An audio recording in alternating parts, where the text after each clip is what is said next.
ഇതായി ഞാൻ ചവച്ചുകൊണ്ടിരിക്കുന്നത് നിങ്ങൾ വെറുതെ ഇരിക്കുമ്പോൾ ഒന്ന് ഉണ്ടാക്കി നോക്കണം കേട്ടോ. ഇത് ഉണ്ടാക്കാൻ വേണ്ടി ചെറുപരിപ്പാണ് വേണ്ടത്. ഇതുപോലെ ഒന്ന് വെള്ളത്തിലിട്ട് നന്നായി കഴുകിയെടുക്കണം.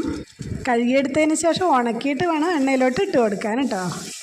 ഞാനിത് ഫാനിട്ടിട്ടാണ് ഉണക്കിയെടുത്തിട്ടുള്ളത്. ഇനി തിളച്ച എണ്ണയിലോട്ട് ഇട്ട് കൊടുക്കാം.